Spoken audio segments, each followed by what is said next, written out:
شما هم تا الان حتما از این میزای نوری رو دیدین. فیلمشو ببینیم با هم.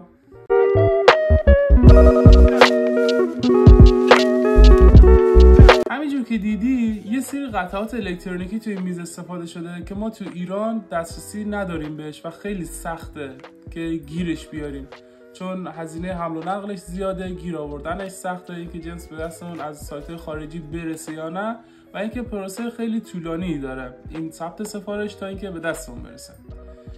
این برام واقعا چالش بود. تقریبا 1.5 سال پیش می‌خواستم این میز رو درست کنم. یه پروژه نیمه تمومه. حالا خیلی وقته چون خودم نتونستم اینو تمام کنم، ویدیو رو میگیرم که شما درستش کنین، چون میشه از این ویدیو میلیاردی درآمد داشت. واقعا فقط کافیه که یه خورده الکترونیک سر در بیارین، یه خورده پیگیرش بشین و روی این کار مصر باشین. سعی میکنم بیشتر مراحل رو بگم، ویدیو خیلی کوتاه باشه. اگه بازم سوالی داشتین بهم بگین. شماره‌مو که توی پیج گذاشتم دارین. منم ابوالفضل فلا هستم، حتما که منو میشناسید.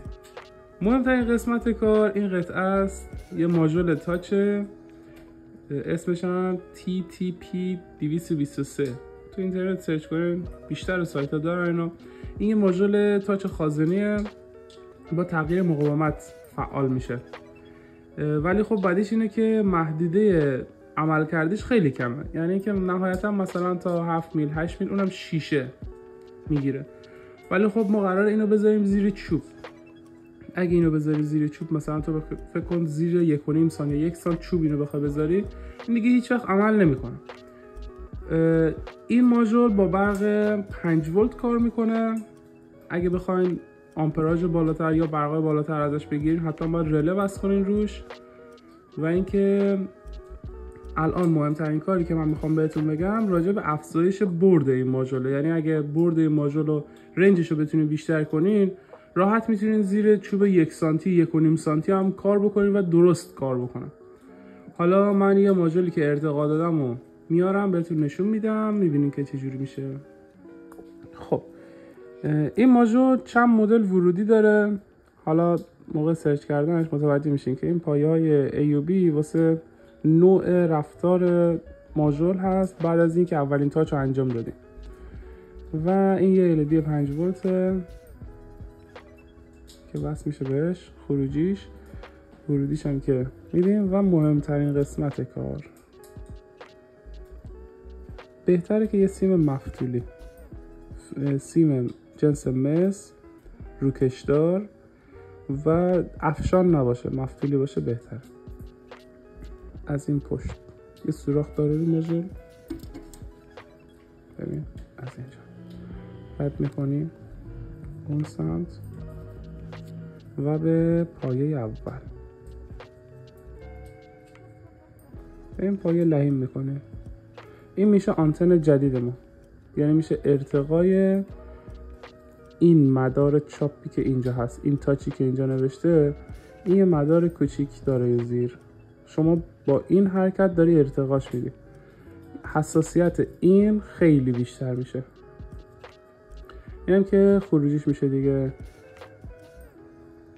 GND میشه پایه منفی، پایه خروجی، و VCC هم پایه مثبت.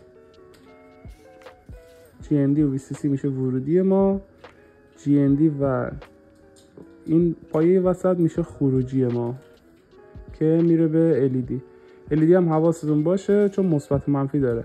GND باید به منفی وصل بشه. اینجا اگه دقت کنید منفی مثبت 5 ولت.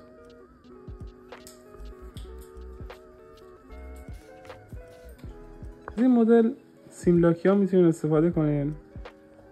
مثلا برین اینایی که سیمپیچی الکتروموتور رو انجام میدن، اینو داره، هم کیلویه دیگه، بعد خیلی قیمتی هم نداره، ارزونه. مثلا ببین این ماژول من این استفاده کردم. این چوب راشه فکر کنه، آره راشه.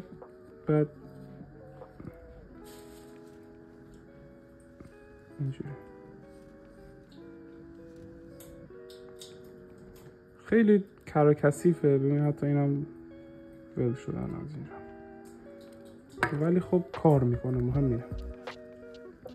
شما تعداد زیاد از اینا درست میکنین و هرچی طول این سیمه بیشتر باشه رنجش هم بیشتر، یعنی ضخامت بیشتری میتونید کار کنید. ولی سعی کنین بعد از اینکه اینجا رو در آوردین و جا گذارش کردین 8 میل یا 10 میل دیگه بیشتر نشه. اینم میشه تموم شده یک کار. ببین حالا میتونید 20 تا 30 تا از اینا درست کنی. همش قطعی داره. 20 تا 30 تا از اینا درست کنین مثل اون فیلمی که بهتون نشون دادم. بذارین کنار هم و اینجوری کنار هم بچینینشون.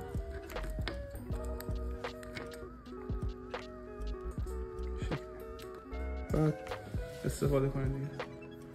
امیدوارم به کارتون بیاد. امیدوارم این ویدیو رو جدی بگیرین و اینکه اگه سوالی هم داشتین پیج اینستاگرام من ابوالفضل_فلاح_s، شماره موبایل من 903 656 6253. میتونین حالا پیامک بدین، واتساپ بدین، تلگرام، سوالی چیزی هست من در خدمتتون هستم. امیدوارم که حال دلتون خوب باشه.